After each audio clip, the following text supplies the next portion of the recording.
A good memory and auditory ability are also needed for writing.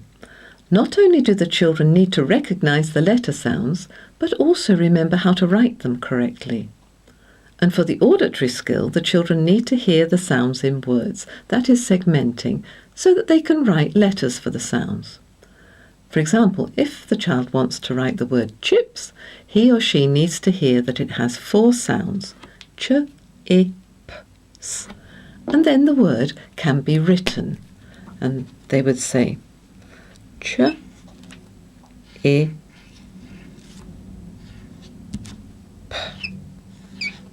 s, chips, chips. So long as the child knows how to write the letters for those sounds.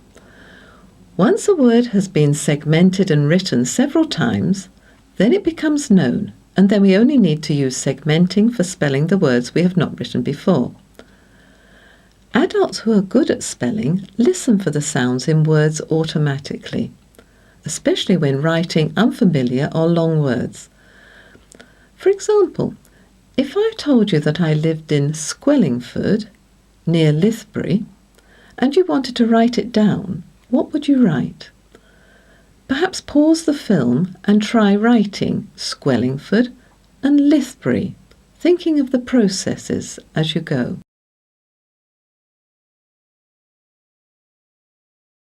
I expect you listened to the words Squellingford and Lithbury, identified the sounds from the beginning and wrote letters for those sounds, like this. So if for Squellingford, you would have gone easily, have no problem with the squir, then the e, with luck the double L, squell, then the ing, I, and the squelling. Now, you might have done the double L because of the e, or you might have thought, well, the word spelling is close to that, squelling, and used analogy. Then for the Ford, well, if you know that Ford goes on the end of many place names, you'd have no trouble. F or D, Ford, Squellingford. And I would imagine you didn't have problems with that.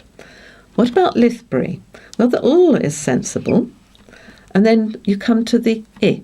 Now, is that an I or a Y? And you'd have to be told, or you'd have to ask. It's the Y in this case. Lith, the th is there. Lithbury, the B is there. But then, usually at the end of these place names, it's Bury, Lithbury. And Bury is written B-U-R-Y or B-E-R-R-Y.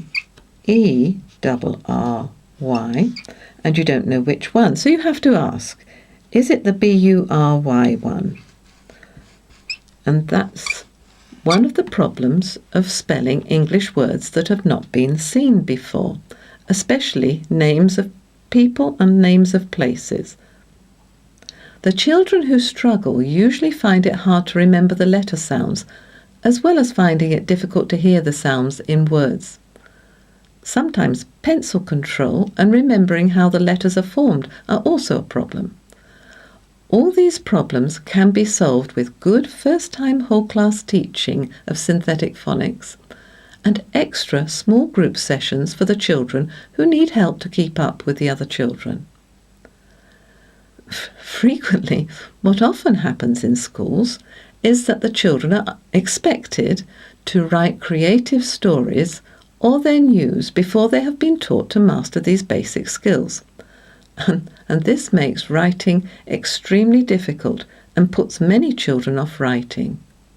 But once the children are confident at writing, then the emphasis changes to improving the quality of the writing and the spelling.